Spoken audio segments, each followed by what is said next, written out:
My 8-year-old daughter cried all night trying to reveal a secret, but her step-grandmother slapped her. Minutes later, a doctor opened her report and the entire hospital room fell into complete silence. It was 2 in the morning when my 8-year-old daughter Emma appeared at my bedroom door. Her hands were trembling, and her eyes were swollen from crying. "Mom!" I sat up immediately. "What happened?" She didn't answer. She just looked down. Then she suddenly turned and ran toward the stairs. I followed her and found her standing in the kitchen, trying to talk to her step-grandmother, Margaret. Margaret was my husband's stepmother. A few years earlier, she had moved in with us because most of her retirement savings had run out. Emma was crying. "Grandma, I need to tell you a secret." Margaret glanced at the clock, annoyed. "Tell me in the morning." "No, right now." The next moment, a sharp sound echoed through the kitchen. Lap. Emma stumbled backward. "There's no need to drive people crazy at 2 in the morning." Silence filled the room. I didn't yell. I didn't argue. I simply took my daughter's hand and grabbed my car keys. Margaret shrugged. "Kids love drama." I said nothing. Sometimes to win a game you don't make the first move. I drove Emma to the hospital. On the way she cried the entire time. Then she suddenly spoke. "Mom, my stomach really hurts." At the emergency room, the doctors immediately began running tests. I sat quietly and waited. Half an hour later the doctor returned. A report was in his hand. He looked at it. Then he looked at it again.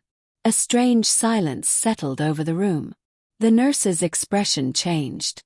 The doctor spoke carefully. "Is there any adult in the home giving Emma medication without your knowledge?" My heart skipped a beat. "No." He handed me the report. Emma's blood contained traces of a medication that could be dangerous for children. In small doses, it could cause constant weakness, dizziness, and stomach pain. I closed the report. The game board was finally becoming clear.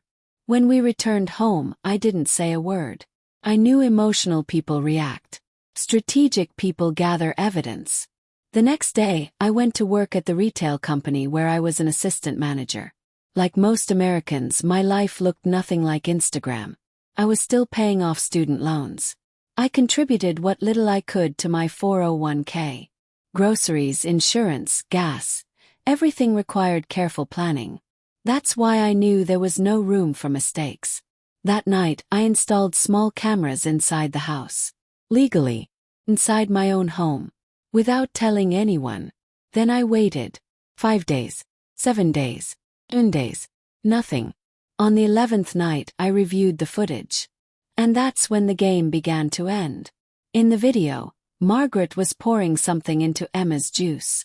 Then she calmly returned the bottle to the refrigerator. Her face showed complete peace. As if nothing had happened. I saved the footage.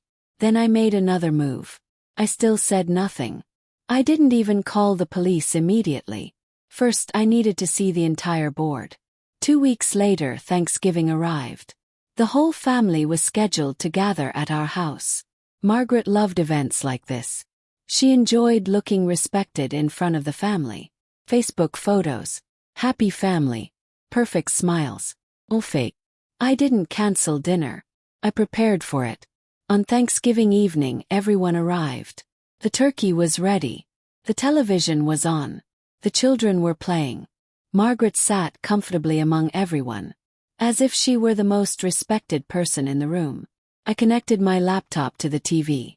Before dinner, I want to show everyone something. Every head turned toward me. Margaret smiled. "A family video." He nodded. "Something like that." The video began. Silence filled the room. First clip. Margaret pouring something into Emma's juice. Second clip. The same thing again. Third clip. Again. No one spoke. Only the light from the television reflected across their faces. Margaret's face had gone pale. Her voice shook. "This isn't what it looks like." I opened another file. The hospital report. Then the pharmacy records. The same medication. Purchased under her name. The silence grew even heavier. For the first time, my husband looked at his stepmother as though she were a stranger. Margaret stood up. I'm leaving. He nodded. The police already have the footage. She froze near the door. For the first time she realized the game was over. There was no screaming. No dramatic confrontation. Just the truth. A few weeks later, legal proceedings began. Margaret accepted a plea agreement. She didn't receive a lengthy prison sentence, but she gained a criminal record. Her reputation was destroyed. The family cut ties with her. Most importantly, she was gone from our lives. One evening, I sat on the back porch of our suburban home. Emma sat beside me drinking hot chocolate. She asked quietly, "Mom, why didn't you say anything that night?" Smiled. "Because some people think they're winning. And then?" I brushed a hand through her hair. "Then they lose to their own moves." Emma nodded. And for the first time in weeks, her smile was complete. The game was over. And this time, victory came not through shouting but through silence.